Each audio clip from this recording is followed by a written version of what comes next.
Vika, aku tuh sebenarnya mau pulang kampung. Terus kenapa kok jadi resah gitu? Mau pulang kampung harusnya seneng dong. Iya, cuman tuh karena kalau mau pulang kampung mau bawa apa ya? Kalau bakpia sama gudeg kan kayaknya udah biasa. Mainstream banget ya. Nih ini aja nih, ini depan udah ada nih. Apa ini? Coklat khas Jogja, asli Jogja. Coklat khas Jogja? Ini bisa jadi oleh-oleh kekinian banget kan. Coba deh. Dan nah, kenapa? Ini rasanya kok ada cengkeh. Cengkeh kan bukan macam-macam memang rasanya, unik banget ya cengkeh gitu. Makanya itu bisa jadi salah satu. Ya? Pasti enak dong. Oke, kita ajak ngobrol-ngobrol aja kali ya. Sama ownernya ya. Ownernya boleh ya kalau gitu ya. Tapi kita sapa dulu kali ya. Boleh kalau begitu.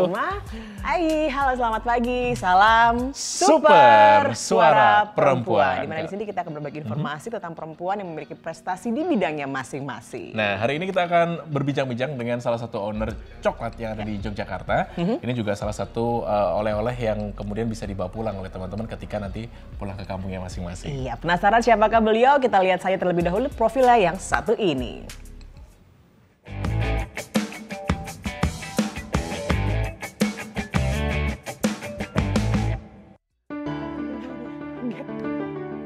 Meika Hasyim adalah seorang founder sekaligus CEO dalam Indonesia bersama suaminya yang bernama Witness Arya Yuda.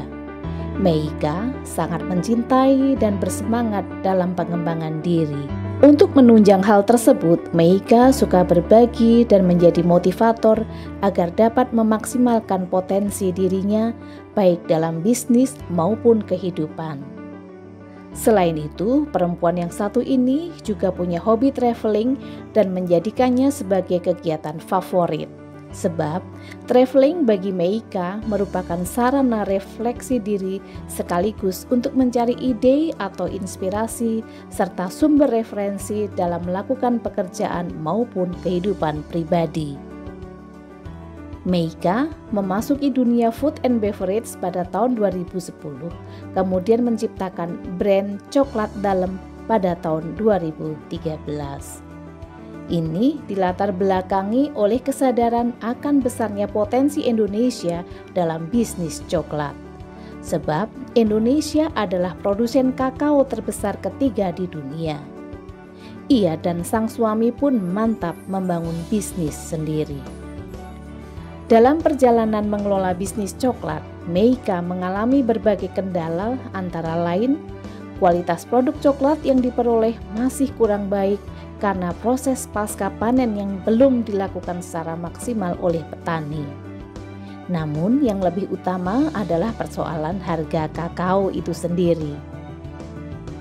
Realitas bahwa sebagian besar petani kakao di Indonesia sudah berusia lanjut merupakan kendala paling utama dalam hal sumber daya manusianya. Meskipun Indonesia dikenal sebagai negara penghasil kakao yang besar, namun Indonesia masih belum dikenal dunia sebagai penghasil olahan coklat yang enak. Padahal bahan baku coklat tersedia melimpah di Indonesia. Inilah yang dilihat oleh Meika sebagai peluang untuk lebih mengoptimalkan pengolahan kakao.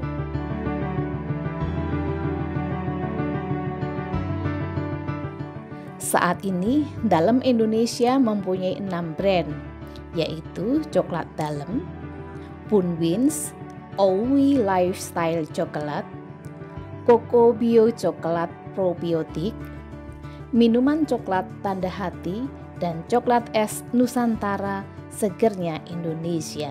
Salah satu capaian kerjasama yang dilakukan Meika adalah membawa perusahaan dalam Indonesia meraih sertifikasi ISO 9001-2015 tentang jaminan mutu produksi coklat. Dalam merintis usaha, Meika tak memungkiri banyak tantangan, seperti memperkenalkan brand coklat dalem, memahami pasar dan konsumen. Semua itu membutuhkan waktu. Situasi pandemi juga memberikan tantangan baru bagi semua pelaku usaha, termasuk coklat dalem yang harus mampu beradaptasi dan terus mengelola usahanya.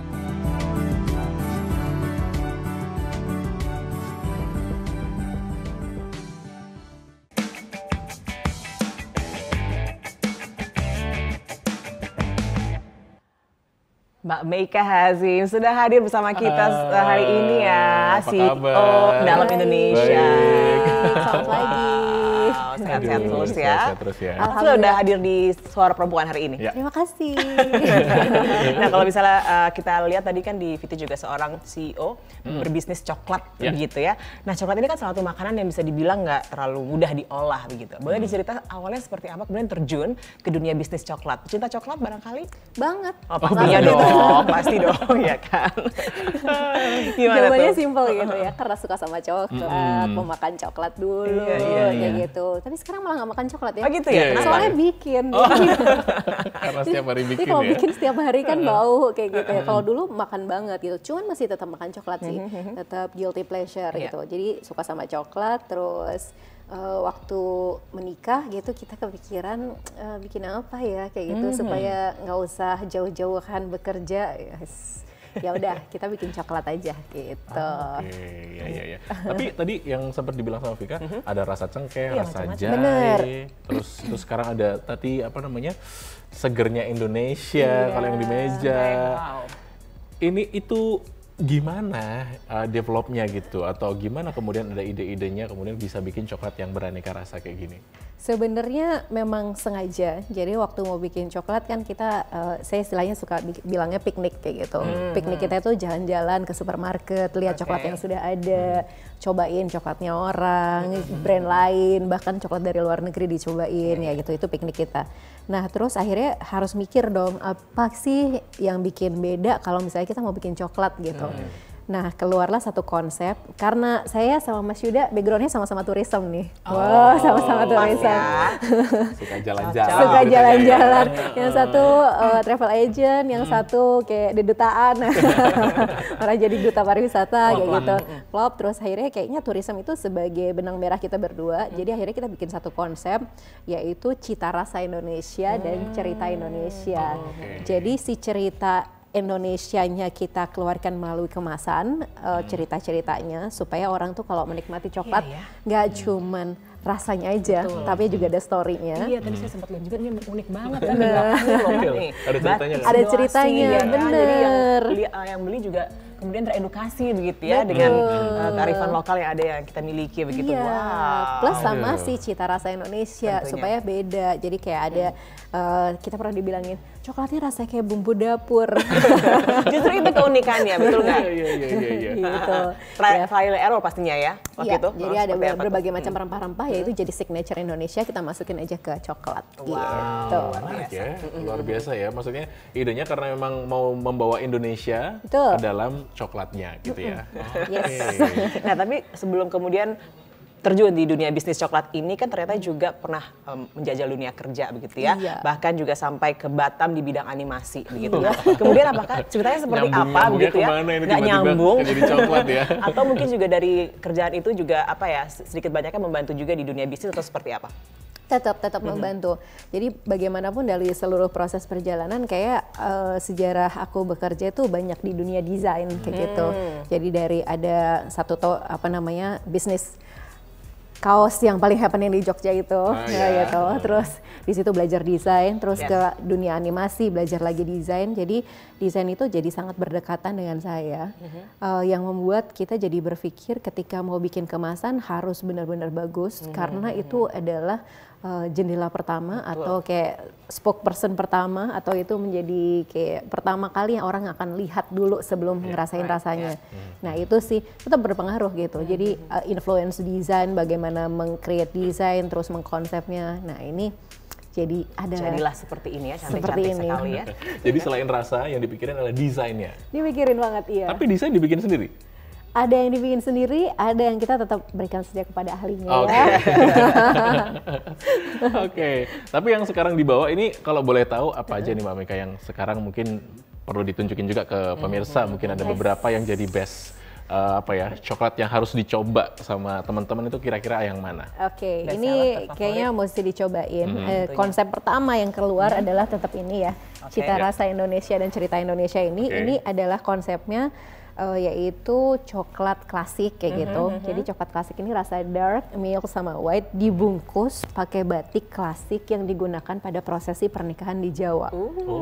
Jadi ada batik Truntum, batik Sidomukti, batik Sidoasih kayak gitu dengan story-nya. Nah, coklat-coklat lain-lain konsepnya juga kayak gitu. Jadi selalu ada benang merah antara si cita rasa dan dalamnya. Nah, yang terbaru tadi disebutin nih di tadi segernya Indonesia kayak gitu. Itu ya, yang tengah itu ya, yes, berarti ya? betul. Itu Jadi sebenarnya apa? Isinya apa?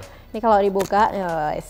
Jadi ada teman-teman proses tuh unboxing-nya unboxing ceritanya. biar jadi kayak experience Iya. gitu. Es Ada es rujak. es rujak gitu. Ada es kelapa muda Es koko kelapa pandan. muda koko pandan. Dan es cincau Gimana jeruk rasanya ya? nipis. Oke, langsung Cincau masukin jeruk saku nipis. mungkin ya. Langsung. Menarik sekali ya, Ini unik-unik idenya sekali dari mana? Kenapa produksi. tiba-tiba bisa bikin apa namanya? Kalau tadi kan dark milk white mungkin udah umum ya, secara umum ya. Terus kemudian ada jahe, cengkeh dan sebagainya itu kan juga signature-nya Indonesia. Nah ini Yes. tiba-tiba muncul Seger-seger ini ya, seger-segernya seger-seger itu tuh gitu ya. dapat dari mana? Ini sebenarnya pas pandemi, kayak oke. PPKM nggak selesai panjang banget. Terus gimana merefresh suasana kayak gitu. Kita kepikiran bahwa esnya Indonesia tuh eksotik banget. Jadi kita coba melakukan riset, bukan saya sih sebenarnya Mas Yuda ya kayak gitu. Karena saya nggak bisa masak.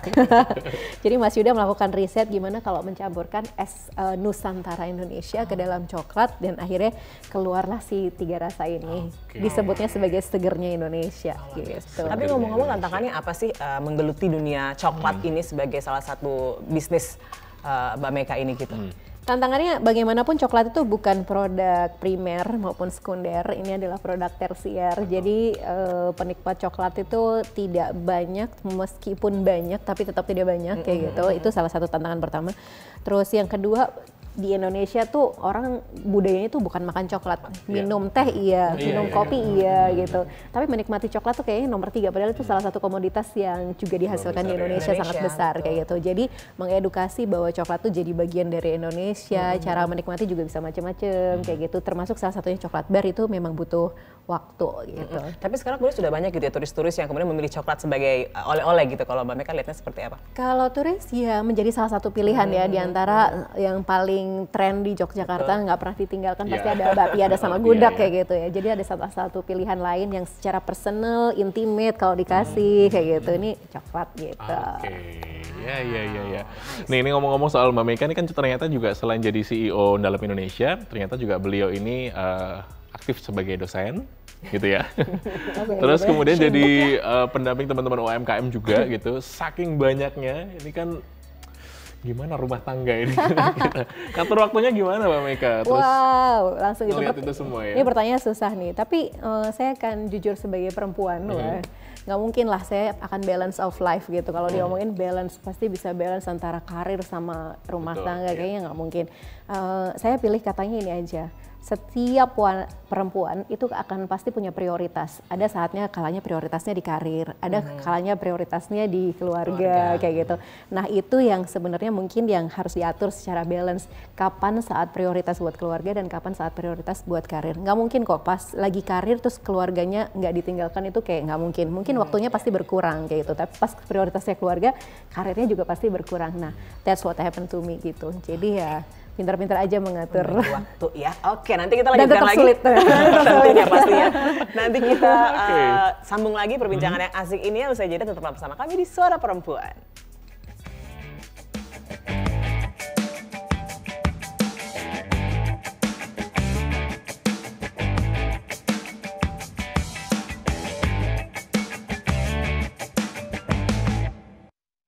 Ya, masih bersama dengan seorang wanita cantik berprestasi. Luar biasa ya di tengah-tengah kita Mbak Meka semuanya. Hazim ya, CEO Dalam Indonesia. Dalam Indonesia begitu. Memulai bisnis dengan suami ya.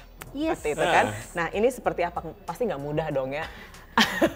Kadang-kadang kalau sama rumah suami kan tangga kalau aja lagi repot ya, apalagi ini gitu. berbisnis ya kan. Aduh, gimana ceritanya? Kenapa kemudian memilih partnernya suami gitu? Adalah suami. Kayaknya waktu itu nggak ada pilihan lain ya.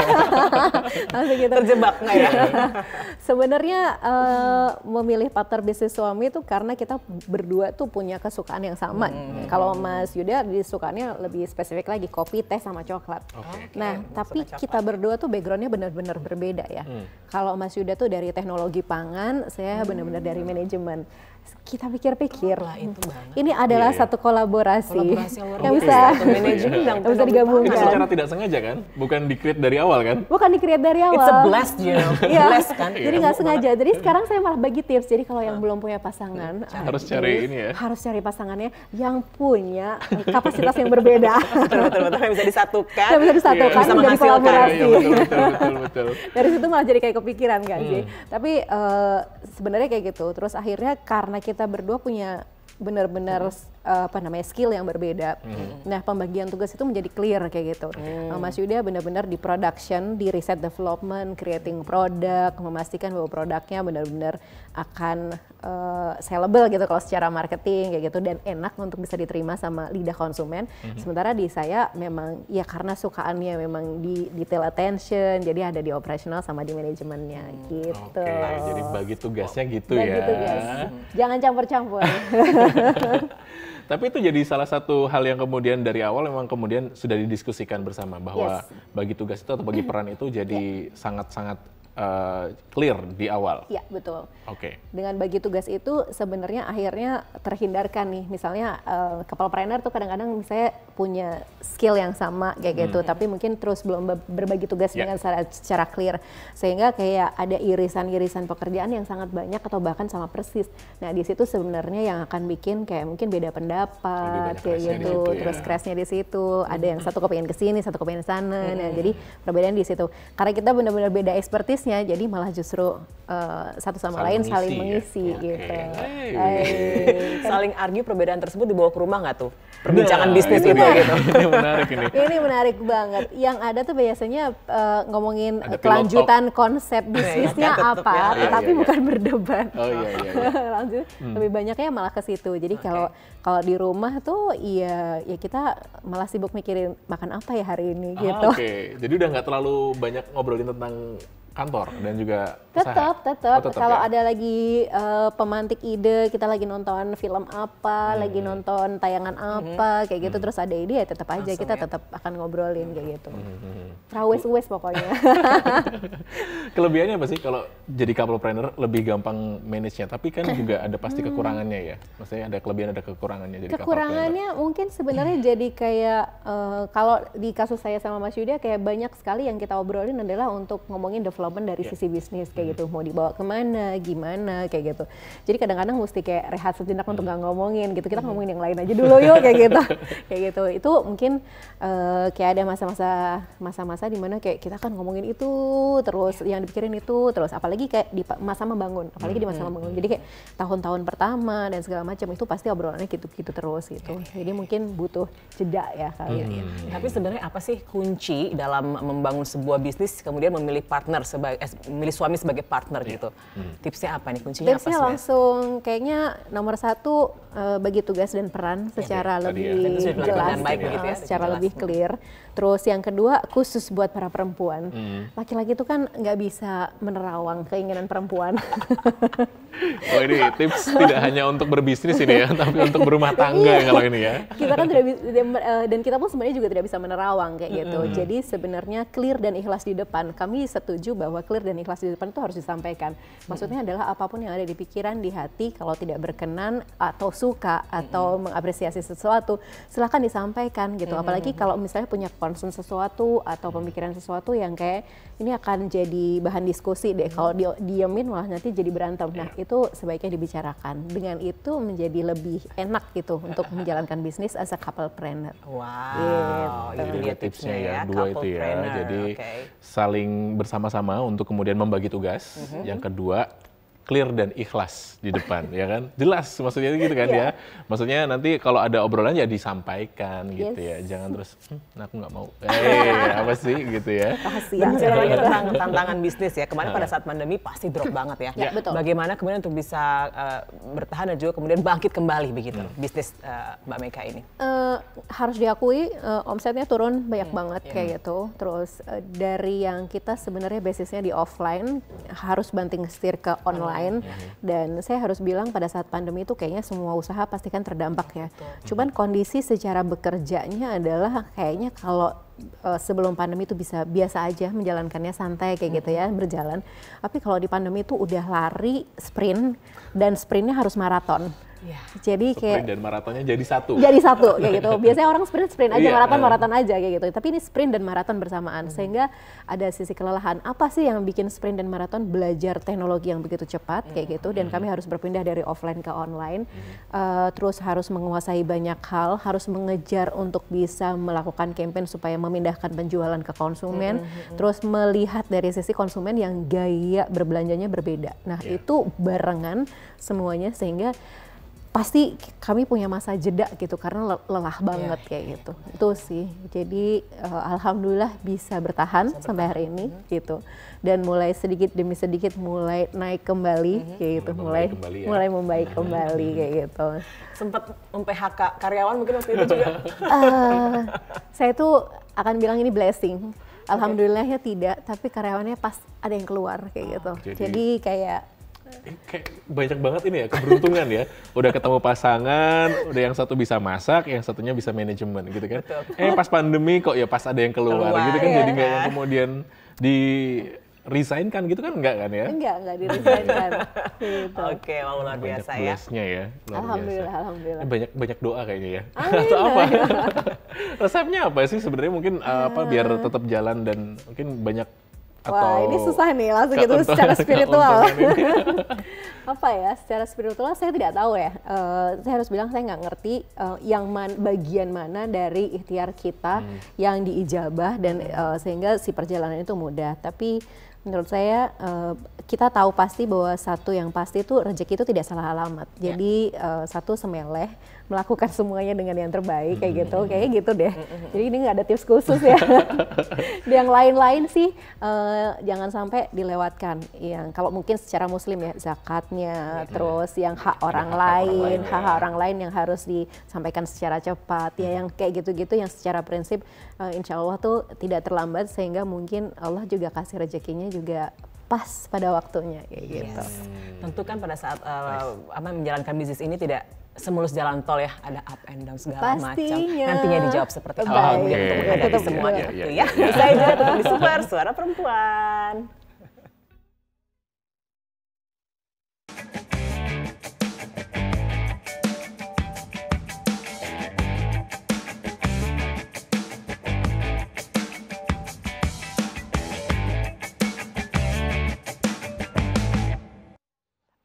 Oke, nggak berasa ya kalau ngobrol sama seorang woman planner gitu ya. Betul. Mungkin bisa dijawab, tadi kan saya bilang kalau saat membangun bisnis ini nggak seperti jalan tol gitu. Pasti ada up and down-nya, ada nangis-nangisnya juga. Itu yang nggak kelihatan. Iya, nggak kelihatan bener ya, nggak kelihatan ya. Bener nggak kelihatan. Nah, tuh untuk perempuan-perempuan yang ada di Indonesia kira-kira mungkin semacam tips atau mungkin biar struggling semua itu kayak gimana sih? Pertama mungkin support system kali ya, pilih support system. Support system tuh banyak hal ya, nggak cuma dari sisi family aja yang mendukung, tapi juga seluruh tim yang juga bisa bekerja sama, terus organisasi atau teman-teman di sekitar yang juga ada di support system yang bisa mendukung teman-teman sebagai as a woman planner kayak gitu. Ini support system itu yang akan menguatkan di saat lagi turun, lagi down, lagi bosen, lagi ya apapun deh kayak gitu. Anak-anak tentu sangat mensupport juga ya, kalau lagi sedih seperti apa. Itu kayaknya semangat luar biasa, energi, jadi motivasi gitu ya. Energi bener-bener ya betul. Wow, oke. Terus kedepannya kira-kira apa nih yang mau dibuat lagi nih? Wah, ditunggu aja langsung kayak gitu. Surprise ya, nggak bisa dikasih tahu, bocoran nggak bisa ya. Surprise, jadi mesti pantengin terus. Waduh, pinter banget ya marketingnya tuh emang gitu ya. Harus mantengin terus, jangan lupa follow Instagramnya gitu kayak gitu. Jadi kan supaya tahu kalau ada sesuatu hal yang baru kayak gitu, karena kita pasti akan kabar-kabarnya ada di situ.